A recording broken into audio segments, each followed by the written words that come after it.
بسم اللہ الرحمن الرحیم۔ السلام علیکم ورحمۃ اللہ وبرکاتہ۔ عزیز طلباء، بوائز ماڈل کالج سے میں ہوں آپ کے ساتھ محمد سمیع طاہر۔ ہم جماعت ہفتم کی اسلامیات پڑھیں گے۔ آج کا سبق پڑھنے کے بعد آپ اس قابل ہو جائیں گے کہ آپ انشاءاللہ زکوٰۃ کے معنی و مفہوم کو سمجھنے سے واقف ہو جائیں گے، اور آپ مصارف زکوٰۃ سے واقف ہو جائیں گے، اور آپ میں معاشرے میں مل جل کر رہنے کا جذبہ پیدا ہو جائے گا۔ عزیز طلباء، چونکہ یہ اس سیشن کی پہلی میٹنگ ہے، پہلا سبق ہے، تو اس میں آپ کے ساتھ سلیبس ڈسکس کرنا بھی ضروری سمجھوں گا۔ ہمارا یہ سلیبس 29 جون سے شروع ہوا اور 15 ستمبر تک مڈ ٹرم کا سلیبس ہے۔ اس میں ناظرہ کا پارہ ہے، پارہ نمبر 16، 17، 18، جو کہ آپ پارہ نمبر 16، 17، 18 کالونی میں رہنے والے اپنے قریبی امام مسجد حافظ صاحب شکل سے صاحب ان کو پہچانتے ہوں گے، ان سے پڑھیں تاکہ آپ کی قرأت اچھی بن سکے۔ اور جو فرسٹ ٹرم میں ہم نے سلیبس پڑھا تھا سورہ ضحیٰ، وہ آپ حفظ کی ہوئی ہے، وہ آپ دہرائیں گے، اور اس ٹرم کے لیے سورہ زلزال جو ہے وہ دہرائیں گے، یاد کریں گے زبان میں۔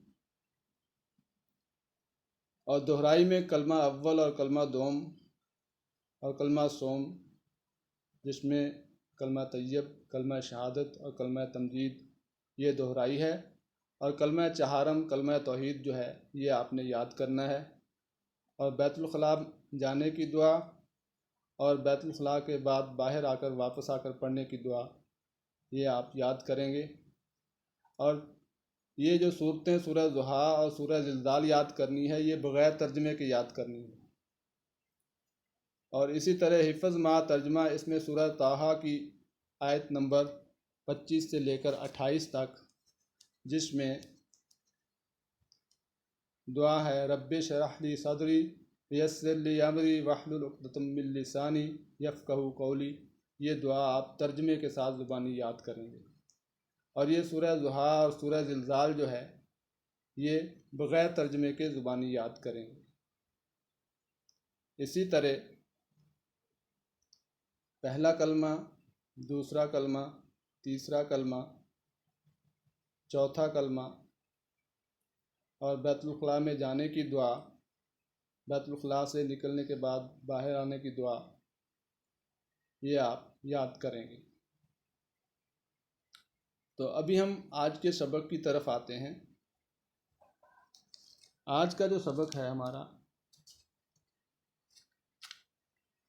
اس کے مقاصد ایک دفعہ پھر بتا دوں کہ اس سبق کو پڑھنے کے بعد آپ زکوٰۃ کے معنی و مفہوم سے واقف ہو جائیں گے، اور آپ مصارف زکوٰۃ سے واقف ہو جائیں گے، اور آپ میں معاشرے میں مل جل کر رہنے کا اور دوسروں کی مدد کرنے کا جذبہ پیدا ہوگا۔ ہمارے سبق کا جو عنوان ہے یہ اس باب دوم کا تیسرا سبق ہے۔ سبق کا عنوان ہے زکوٰۃ، زکوٰۃ کی فضیلت اور معاشرتی اہمیت۔ آپ اپنی کتاب کھول لیں، کتاب سامنے رکھیں، میں اس کی ریڈنگ کرتا ہوں، دھیان سے سنیں گے۔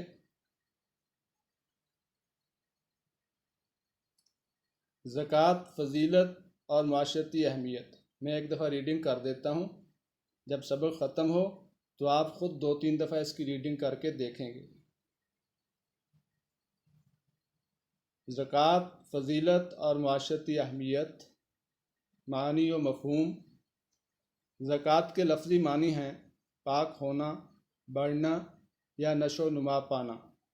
اصطلاح میں حلال طریقے سے کمائے گئے مال میں سے مقررہ شرح کے ساتھ معین حصہ اللہ تعالیٰ کی راہ میں خرچ کرنا زکوٰۃ کہلاتا ہے۔ زکوٰۃ ادا کرنے کے بعد مسلمان کا مال نہ صرف پاک ہو جاتا ہے بلکہ اس میں برکت ہوتی ہے اور وہ مزید بڑھتا ہے۔ زکوٰۃ ان لوگوں پر فرض ہے جن کے پاس ایک خاص مقدار میں سونا، چاندی، نقدی یا سامان تجارت موجود ہو۔ اس خاص مقدار کو نصاب کہتے ہیں۔ سونے کا نصاب 7.5 تولے اور چاندی کا نصاب 52.5 تولے ہے۔ زکوٰۃ کسی مال یا چیز پر اس وقت فرض ہوتی ہے جب اسے جمع کیے ہوئے پورا 1 سال گزر جائے۔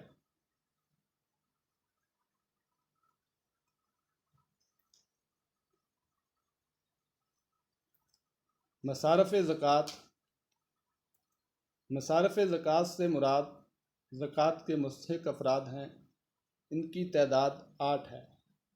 سورۃ توبہ میں مصارف زکوٰۃ کی تفصیل بیان کی گئی ہے۔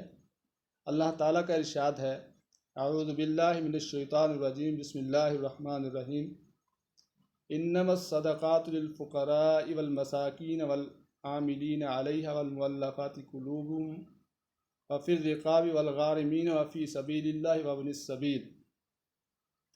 صدقات یعنی زکوٰۃ تو مفلسوں اور محتاجوں اور کارکنان صدقات کا حق ہے، اور ان لوگوں کا جن کی تالیف قلوب منظور ہے، اور غلاموں کے آزاد کرانے میں اور قرض داروں کے قرض ادا کرنے میں اور اللہ کی راہ میں اور مسافروں کی مدد میں بھی یہ مال خرچ کرنا چاہیے۔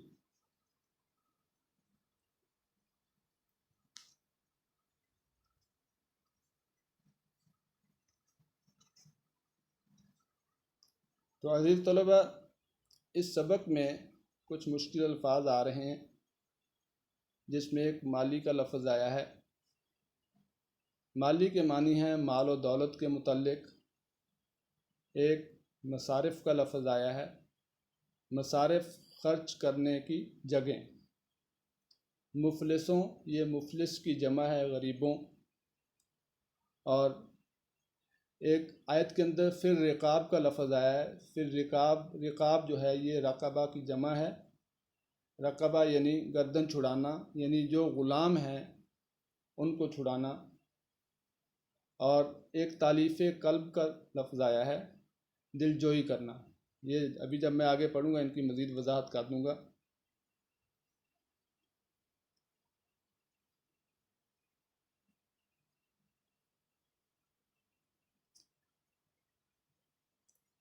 تو زکوٰۃ جو ہے، زکوٰۃ ایک مالی عبادت ہے۔ زکوٰۃ کی ادائیگی سے مال پاک ہو جاتا ہے۔ عزیز طلبہ، روزمرہ زندگی کے واقعات میں سے ایک مثال آپ کو دوں گا۔ آپ فروٹ لے کے آتے ہیں، مثلاً آپ کا پسندیدہ پھل کوئی بھی آپ نام لے لیں، جو بھی پھل آپ پسند کریں، آپ مارکیٹ سے لاتے ہیں، بازار سے پھل لے کے آتے ہیں، آپ اس کو کھانا چاہتے ہیں۔ مثال کے طور پہ تربوز ہی ہے۔ اس میں دیکھیں، اگر آپ 5 کلو کا تربوز لے کے آتے ہیں تو کم از کم 1 کلو تو اس میں سے چھلکا نکل جائے گا، یعنی آپ نے 20% جو ہے وہ چھلکے میں نکال دیا۔ کیوں نہیں کھاتے ساتھ؟ چھلکا بھی تو آپ پیسے قیمت ادا کر کے آئے ہیں نا، اس کی کھانا چاہیے آپ کو ساتھ۔ آخر آپ نے اس پہ رقم خرچ کی ہے، نہیں کھاتے۔ کیلے آپ لاتے ہیں، کیلے کا چھلکا اتار دیتے ہیں، آم کا چھلکا اتار دیتے ہیں، بلکہ ساتھ گٹھلیاں بھی نکالتے ہیں۔ اخروٹ جو ہے اس کا چھلکا اتارتے ہیں، بادام کا چھلکا اتارتے ہیں، کنو مالٹا کھاتے ہیں، اس کا چھلکا اتارتے ہیں۔ بہت تھوڑے فروٹ ایسے ہیں جن کا آپ چھلکا ساتھ کھا جاتے ہیں، جس میں انگور ہے، اسٹرابیری ہے، اس طرح کی چیزیں۔ تو زیادہ تر چیزوں کا آپ چھلکا اتار کے کھاتے ہیں، وہاں آپ کو تکلیف نہیں ہوتی۔ آپ دیکھو تربوز میں سے 20% حصہ جو ہے وہ اتار کے پھینک رہے ہیں۔ کیلے کا بھی اسی طرح تقریباً جو ہے وہ آپ 10% تو کم از کم اتار رہے ہیں۔ لیکن جب اللہ کا حکم آتا ہے ہمیں زکوٰۃ ادا کرنے کے لیے کہ اپنا مال پاک کرنے کے لیے، اس میں سے صرف 2.5% مانگا جا رہا ہے، 40واں حصہ مانگا جا رہا ہے۔ 40 کے بعد ایک، تو اس میں ہمیں تکلیف ہوتی ہے، ہم لیت و لال سے کام لیتے ہیں، تعویلیں گھڑنا شروع کر دیتے ہیں، پھر ہمیں مشکل دکھائی دیتی ہے کہ زکوٰۃ کیسے ادا کریں۔ بہرحال زکوٰۃ جو ہے یہ ایک مالی عبادت ہے۔ زکوٰۃ کی ادائیگی سے جو مال ہے وہ پاک ہو جاتا ہے۔ زکوٰۃ بھی اسلام کے بنیادی ارکان میں سے ایک ہے۔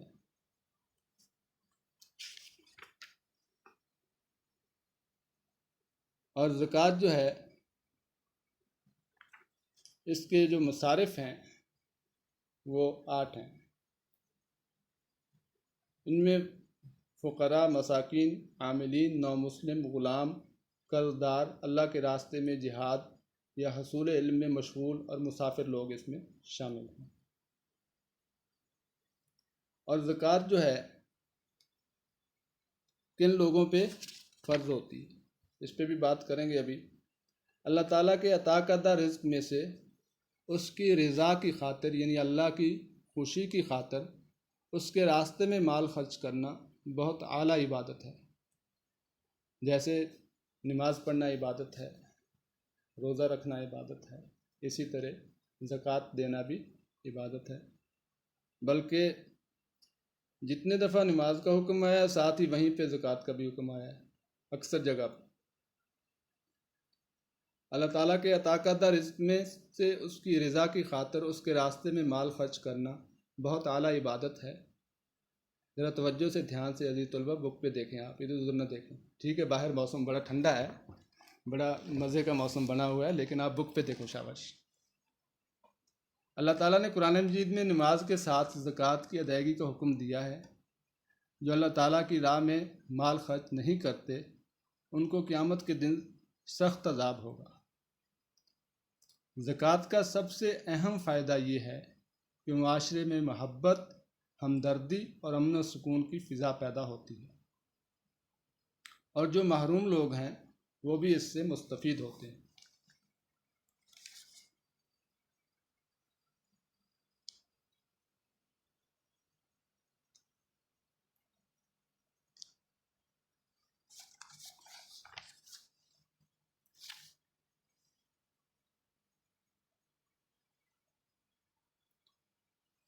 میں آپ کو 1 منٹ دیتا ہوں کہ آپ اس کو ذرا دھیان سے ایک دفعہ ریڈنگ کر لیں، توجہ سے بک سے آپ بھی خود ریڈنگ کر لیں، جلدی جلدی، شاباش، ادھر ادھر نہیں دیکھیں گے، ریڈنگ کریں جلدی، پہلے دونوں پیراگراف کی ریڈنگ کر لیں، شاباش۔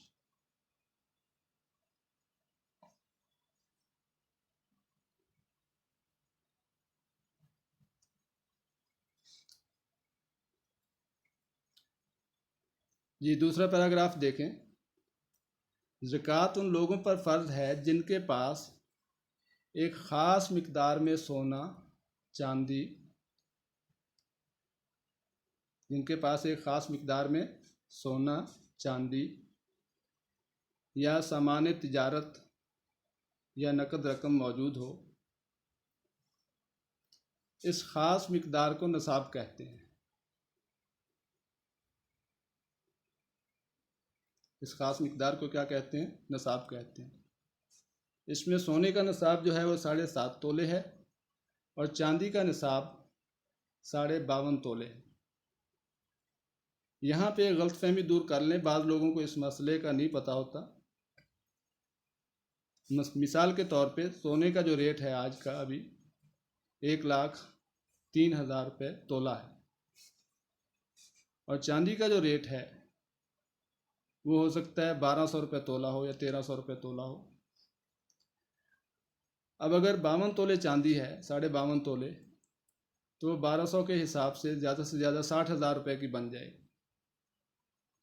اور اگر کسی کے پاس آدھا تولہ سونا ہے تو اب دیکھیں کہ آدھا تولہ سونا اور ساتھ کچھ رقم ملا کے یہ چاندی کے نصاب کو پہنچ جائے گا۔ یہی غلط فہمی ہے ہم میں کہ جس کی وجہ سے ہم زکوٰۃ ادا نہیں کرتے، ہم کہتے ہیں کہ ہم تو صاحب نصاب نہیں ہیں۔ یعنی آدھا تولہ سونا اگر کچھ اور چیز تھوڑی سی ملا کے، ساتھ نقدی ملا کے، یعنی دونوں میں سے دونوں چیزیں ملا کے یا تینوں چیزیں ملا کے، جس میں سامان تجارت، سونا، چاندی، تینوں ملا کے کسی ایک چیز کے نصاب کو پہنچے۔ یہاں آپ کی کتاب میں اس بات کا ذکر نہیں ہے، لیکن میں اس کی وضاحت ضروری سمجھتا ہوں کہ سونا، چاندی یا سامان تجارت تینوں ملا کے کسی ایک چیز کے نصاب کو پہنچ جائیں۔ جی اس کو پھر دھیان سے سنیں، گھر بھی بتائیں یہ بات، والدین کو بھی بتائیں اور اس کے مطابق زکوٰۃ ادا کیا کریں۔ یعنی سونا، چاندی اور سامان تجارت تینوں ملا کے کسی ایک چیز کے نصاب کو پہنچ جائے۔ جیسے میں نے مثال دی کہ سونا جو ہے وہ 1,03,000 روپے تولہ کو پہنچ چکا ہے، اور چاندی جو ہے وہ 1200-1300 روپے تولہ ہے۔ اب 52.5 تولے چاندی کی قیمت 50-60 ہزار بنتی ہے، اور آدھا تولہ سونا یا پونا تولہ سونا جو ہے وہ اگر کسی کے پاس موجود ہے تو وہ بھی چاندی کے نصاب کو پہنچ گیا نا، اور کچھ نہ کچھ رقم تو گھر میں موجود ہوتی ہی ہے لازمی۔ یہ تو ہو نہیں سکتا کہ کسی کے پاس 10 روپے بھی نہ ہو۔ اب 10 روپے ملاؤ یا 100 روپیہ ملاؤ اور ساتھ 1 تولہ سونا ملا لو، تو چاندی کے نصاب سے تو کہیں اوپر بات چلے گی۔ بھلے چاندی اب نہ بھی ہو گھر میں، صرف سونا 1 تولہ ہو اور کچھ رقم ہو، تو یہ چاندی کے نصاب سے بات اوپر چلی گئی نا۔ تو جس کے پاس 1 تولہ سونا ہے وہ بھی زکوٰۃ ادا کرے گا۔ اس بات کو دھیان سے سمجھ لیں، اور یہ قابل عمل بات ہے کہ جس کے پاس 1 تولہ سونا بھی ہے وہ بھی زکوٰۃ ادا کرے گا، وہ بھی صاحب نصاب ہے۔ صاحب نصاب کسے کہتے ہیں؟ جس کے پاس 7.5 تولے سونا یا 52.5 تولے چاندی یا نقدی یا سامان تجارت ہو، یا ان تینوں کو ملا کے کسی ایک چیز کے نصاب کو پہنچے۔ اس بات کو دھیان سے سننا، یہ جب بتاؤ گے گھر جا کے تو وہ بھی غور کریں گے۔ پہلے بھی گھر والوں کو پتہ ہوگا، لیکن بتائیں آپ دوبارہ سے کہ ہم نے یہ سبق پڑھا ہے، اور تینوں چیزوں کو ملا کے کسی ایک چیز کے نصاب کو پہنچ جائے تو وہ بھی صاحب نصاب ہو جاتا ہے، اور اس کو بھی زکوٰۃ ادا کرنی چاہیے۔ اور زکوٰۃ جو ہے یہ فرض ہے۔ باقی صدقات خیرات آپ کرتے ہیں جتنے مرضی کرتے رہیں، زکوٰۃ کی فرضیت اپنی جگہ قائم ہے۔ زکوٰۃ کسی مال یا چیز پر اس وقت فرض ہوتی ہے جب اسے جمع کیے ہوئے پورا 1 سال گزر جائے، یعنی اس پہ سال گزرنا ضروری ہے۔ مثال کے طور پہ آپ کے پاس رقم آئی، عموماً اس کے 2 طریقے ہیں۔ ایک تو یہ کہ رقم آتی جائے اور اس کا ہر آنے والی چیز کا الگ سے حساب رکھا جائے، اور جب اس پہ سال پورا ہو اس کی زکوٰۃ ادا کی، پھر اس سے اگلی کوئی مدنی رقم آئی اس کو رکھا، اس کا الگ سے حساب رکھا، اس کی الگ زکوٰۃ ادا کی۔ ایک یہ طریقہ ہے۔ ایک طریقہ یہ ہے کہ آپ مثلا رمضان فکس کر لیں کہ 1 رمضان کو، جیسے پاکستان میں بینکاری کا نظام چل رہا ہے کہ 1 رمضان کو زکوٰۃ کاٹی جاتی ہے۔ اس دوران خواہ کوئی رقم آتی رہے جاتی رہے، 1 رمضان سے 1 رمضان کا حساب رکھیں، اور جو اس وقت آپ کے پاس رقم موجود ہو اس پہ آپ زکوٰۃ ادا کر دیں، خوشی خوشی ادا کر دیں۔ ایک یہ طریقہ ہے، یعنی سال گزرنا ضروری ہے۔ اگر آپ کے پاس رقم آئی، بھلے لاکھوں روپے آئے، اور اس پہ سال نہیں گزرا، اس سے پہلے خرچ ہو گئی، تو اس پہ زکوٰۃ نہیں۔ ابھی مصارف زکوٰۃ پہ بات کرتے ہیں ہم۔ مصارف زکوٰۃ جو ہے اللہ تعالیٰ نے سورۃ توبہ میں آیت نمبر 60 میں بیان فرمائے ہیں۔ قرآن میں زکوٰۃ کو بھی صدقہ کے لفظ سے ہی تعبیر کیا گیا ہے کہ یہ بھی صدقہ کی ایک قسم ہے۔ انما الصدقات للفقراء، بے شک صدقات جو ہیں، بے شک یعنی زکوٰۃ کے لیے کہا گیا یہاں، یہ فقراء کے لیے، مفلس لوگوں کے لیے، غریب لوگوں کے لیے، محتاج لوگوں کے لیے، والمساکین اور محتاجوں کے لیے، والعاملین علیہا، اور اس پہ جو عامل مقرر ہیں، جو زکوٰۃ کو جمع کرنے والے کارندے ہیں، جو کارکنان صدقات ہیں، ان کا حق ہے۔ والمؤلفات قلوبہم، اور جو نئے مسلمان ہو رہے ہوں ان کی تالیف قلب کے لیے، ان کی دلجوئی کے لیے، تاکہ ان کے دل میں اسلام کی رغبت پیدا ہو۔ والغارمین، والمؤلفات قلوبہم، تاکہ ان کے دلوں میں اسلام کی رغبت پیدا ہو ان کی تالیف قلب کے لیے، وفی الرقاب، اور جن کی گردن زنی ہو رہی ہو ان کی گردن چھڑانے کے لیے، مثلاً دیت میں کوئی آ جائے تو اس کو چھڑانے کے لیے۔ تو رقاب جو ہے یہ رقبہ کی جمع ہے، گردن چھڑانا۔ تو رقاب کے لیے والغارمین، اور غلام آزاد کرانے کے لیے، وفی سبیل اللہ، اور اللہ کے راستے میں چلنے والے، وابن السبیل، اور اللہ کی راہ میں مسافر، ان سب لوگوں پہ یہ زکوٰۃ کا مال جو ہے وہ خرچ کیا جا سکتا ہے۔ اس آیت کی روشنی میں زکوٰۃ کے مصارف جو ہیں وہ یہ 8 بنتے ہیں: فقراء، مساکین، عاملین زکوٰۃ یعنی زکوٰۃ کے محکمے کے ملازمین، تالیف قلب کے لیے، رقاب گردن چھڑانے کے لیے، غارمین قرض دار، فی سبیل اللہ اللہ کے راستے میں جہاد کرنے والے، ابن السبیل، اور مسافر لوگ۔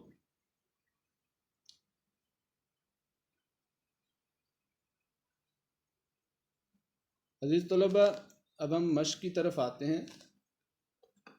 آپ اپنی کتاب کے صفحہ نمبر 25 پہ آ جاؤ۔ اس میں مشق کا سوال نمبر 1 ہے تفصیلی جواب دیں۔ اس میں 3 سوالات ہیں، الف ب ج۔ آج ہم اس میں سے پہلے 2 سوالات کے جوابات کرتے ہیں۔ زکوٰۃ کا معنی و مفہوم بیان کریں۔ زکوٰۃ کے مصارف کون کون سے ہیں؟ یہ 2 سوالات ہم حل کرتے ہیں۔ پہلا سوال جو ہے زکوٰۃ کا معنی و مفہوم بیان کریں۔ یہ آپ دیکھیں دھیان سے، ہیڈ لائن لکھیں گے اوپر، زکوٰۃ کے معنی و مفہوم۔ زکوٰۃ کے لفظی معنی ہیں پاک ہونا، بڑھنا یا نشو و نما پانا۔ اصطلاح میں حلال طریقے سے کمائے گئے مال میں سے مقررہ شرح کے ساتھ معین حصہ اللہ تعالیٰ کی راہ میں خرچ کرنا زکوٰۃ کہلاتا ہے۔ زکوٰۃ ادا کرنے کے بعد مسلمان کا مال نہ صرف پاک ہو جاتا ہے بلکہ اس میں برکت ہوتی ہے اور وہ مزید بڑھتا ہے۔ زکوٰۃ ان لوگوں پر فرض ہے جن کے پاس ایک خاص مقدار میں سونا، چاندی، نقدی یا سامان تجارت موجود ہو۔ اس خاص مقدار کو نصاب کہتے ہیں۔ سونے کا نصاب 7.5 تولے اور چاندی کا نصاب 52.5 تولے ہے۔ زکوٰۃ کسی مال یا چیز پر اس وقت فرض ہوتی ہے جب اسے جمع کیے ہوئے پورا 1 سال گزر جائے۔ تو یہاں تک یہ پہلے سوال کا جواب، الف جز کا جواب مکمل ہو گیا۔ ابھی ہم بے جز پہ آتے ہیں۔ بے جز ہے زکوٰۃ کے مصارف کون کون سے ہیں؟ زکوٰۃ کے مصارف ہیڈ لائن لکھیں گے اوپر، مصارف زکوٰۃ۔ مصارف زکوٰۃ سے مراد زکوٰۃ کے مستحق افراد ہیں۔ ان کی تعداد 8 ہے۔ سورہ توبہ میں مصارف زکوٰۃ کی تفصیل بیان کر دی گئی ہے۔ اللہ تعالیٰ کا ارشاد ہے: انما الصدقات للفقراء والمساکین والعاملین علیہ والمؤلفات قلوبهم وفی الرقاب والغارمین وفی سبیل اللہ وابن السبیل۔ یہ آیت آپ نے ترجمے کے ساتھ لکھنی ہے۔ کوشش کریں اعراب لگائیں، اور اگر اعراب نہ بھی لگائیں تو بھی آپ اس کو لکھ سکتے ہیں۔ اور یہ جو آیات سبق کے اندر آ رہی ہیں، یہ پیپر میں الگ سے آیات کے ترجمے کا کوشچن بھی آتا ہے۔ آیات اور احادیث کا ترجمہ آپ اس سے بخوبی واقف ہیں، تو اس مد میں بھی اس ضمن میں بھی اس کو یاد کرنا ہے۔ صدقات یعنی زکوٰۃ تو مفلسوں اور محتاجوں اور کارکنان صدقات کا حق ہے، اور ان لوگوں کا جن کی تالیف قلوب منظور ہے، اور غلاموں کے آزاد کرانے میں، اور قرض داروں کے قرض ادا کرنے میں، اور اللہ کی راہ میں اور مسافروں کی مدد میں بھی یہ مال خرچ کرنا چاہیے۔ تو عزیز طلبہ، ہم سبق کو دہراتے ہیں، اس کا اعادہ کرتے ہیں۔ اعادے میں ہم نے ابھی جو سبق پڑھا ہے اس میں زکوٰۃ کے معنی و مفہوم پڑھے ہیں، اور اس کے بعد پھر مصارف زکوٰۃ پڑھے ہیں۔ یہ مصارف زکوٰۃ جو ہیں یہ 8 تھے جو ہم نے ابھی پڑھے تھے، جس میں فقراء، مساکین، عاملین زکوٰۃ، تالیف قلب کے لیے، رقاب، غارمین، قرضدار، فی سبیل اللہ، اللہ کے راستے میں جہاد کرنے والے، اور ابن السبیل، مسافر، یہ مصارف زکوٰۃ آ گئے۔ ابھی جو ہے وہ ہوم ورک کا مرحلہ آتا ہے، یہ تھوڑا سا مشکل لگ رہا ہوگا آپ کو کہ اچھا کام بھی کرنا پڑے گا۔ ہوم ورک میں آپ یہ کریں کہ یہ دونوں سوالات، سوال نمبر 1 کا الف جز زکوٰۃ کا معنی و مفہوم بیان کریں، اور بے جز زکوٰۃ کے مصارف کون کون سے ہیں، یہ دونوں آپ نیٹ کاپی پہ صاف ستھرے کر کے لکھیں گے اور انشاءاللہ زبانی یاد بھی فرمائیں گے۔ اگر آپ کی طرف سے کوئی سوالات ہوں تو مجھ پہ ابھی فوراً واٹس ایپ نمبر پہ، یہ نمبر سامنے دیا گیا ہے، اس میں واٹس ایپ نمبر کے لیے +923455328172، اس پہ آپ ابھی فوراً رابطہ کریں، انشاءاللہ فوراً آپ کی تسلی کرواؤں گا۔ اللہ آپ کو جزائے خیر دے، بہت شکریہ، لیکن میں ضروری سمجھوں گا اس میں شکریہ ادا کرنا اپنی فنی تکنیکی معاونت کی ٹیم کا بھی، جنہوں نے اس لیکچر کو تیار کرنے میں اور ویڈیو تیار کرنے میں میری بھرپور مدد کی، تو ان کا شکریہ ادا کرنا بھی بہت ضروری ہے۔ تقبلوا منا و منکم، اللہ آپ کو سلامت رکھے۔ السلام علیکم ورحمۃ اللہ وبرکاتہ، انشاءاللہ کل ملیں گے، اللہ حافظ۔